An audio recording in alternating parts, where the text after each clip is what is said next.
Hello, my loves. I freaking miss you guys. Mwah, mwah. I hope you're feeling beautiful. I hope you're feeling gorgeous. I hope you are doing a lot of self-care routines. Definitely drinking your water, sis, because I know how it is, and make sure you're not parched. Also, I'm gonna give you guys like one little quick weight loss tip that I've learned is literally drinking water before every meal. I typically drink like room temperature water. It doesn't really matter like what temperature you drink, but I typically like room temperature water because it's easy to go down the throat.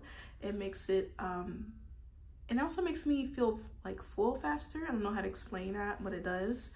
But in regards to that, I'm just gonna get straight into the video. So you want to learn how to stand up for yourself as an adult, right?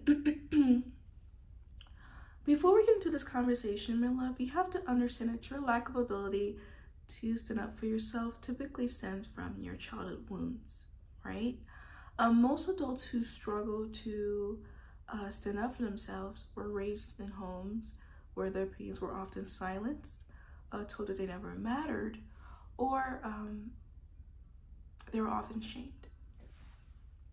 So in return, you've kind of learned to use this defense mechanism of silence, because silence is safe. It felt better than to get hit, punched, or verbally, emotionally abused. However, as you grow older, you realize that that safety is doing more harm than good, right? We continuously allow people to walk all over you, speak over you, disrespect your presence over and over again. You're normalizing their behavior.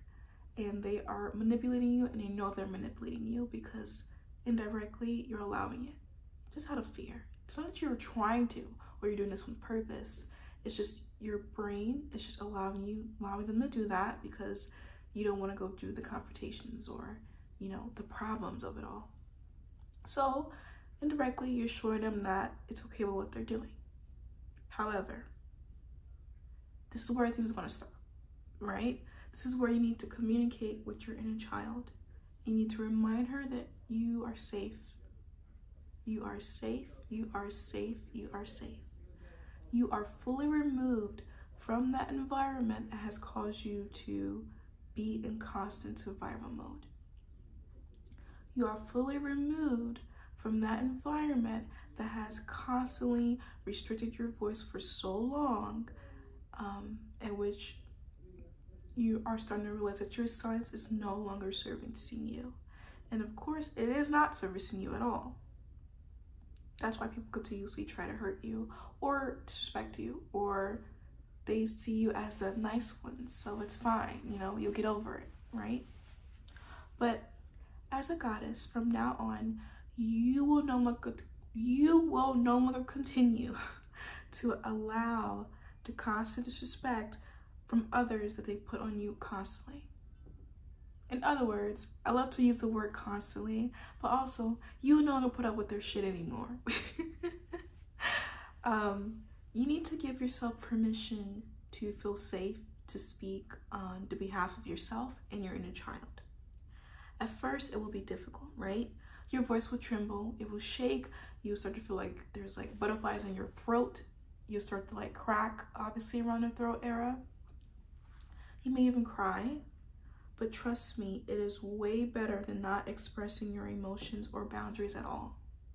Because at this point, that person that continuously hurts you or manipulates you, you've already made your mind that they should stop. But your brain is just having a hard time just actually making ways for them to stop. So when you speak up for yourself as a goddess, deliver your message sternly, but with softness. You don't need to yell. You don't need to scream.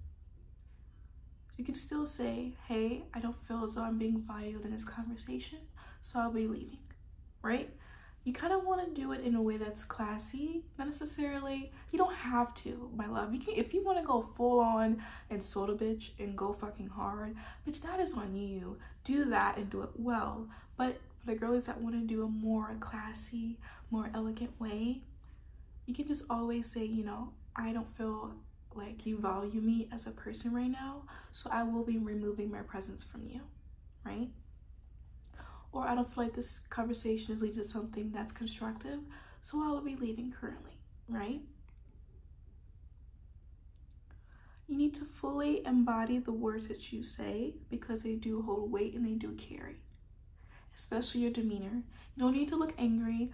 I would suggest looking as calm as possible because it may throw them off a little bit. Because they'll be like, oh, so what is she, how is she feeling? She's expressing that she's upset, but the way she carries herself, it's kind of weird, and it's fine. Let them wonder. But at the same time, bitch, you need to learn to speak up for yourself.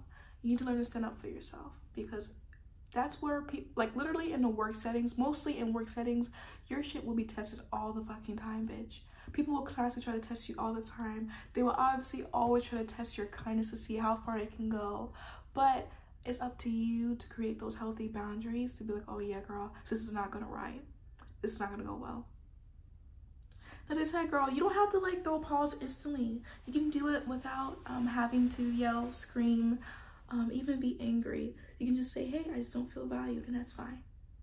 Remember, no is a complete sentence, right? And you can walk away. You don't have to win that argument, bitch. You really don't. Sometimes just let them bitches argue by themselves. Let them argue in their heads by themselves. Let them go off on themselves. Let them do that. But for you, sis, walk away. Let it go. Just walk away. And as I said, if it's not leading to anything that's productive for you, then yeah, stand up for yourself, say your piece, and then leave. You don't have to go all in and go full on Chicago mode, because I'm from Chicago, so sometimes I do that. But you don't have to go all in like that, sis. Just remember that your words do matter and your voice does matter. And I'm so sorry for you if you constantly feel like you have to be in that environment where your voice didn't matter because the harm that your parents may have caused you or your home has caused you, not necessarily your parents, but your home environment in general has caused you to feel like, you know, your voice doesn't matter, and I'm sorry for that. But for now, bitch, right now, starting now, bitch, your fucking opinion does matter. Start speaking up for yourself, right? And if you feel like you can't speak up for yourself, let your inner child speak up for herself. And at the end of the day, that shit matters for you, right? And we're not gonna allow people to continuously manipulate our kindness anymore. That's gonna stop. So in regards to that, I hope this video was very useful to you, my love. Give me an instance where you had to, you know, stand up for yourself. And of course, I wish you well, my love, and I shall see you in my next video. Bye. I hope you're doing well. And girl, make sure you stay moisturized. All right, bye, love.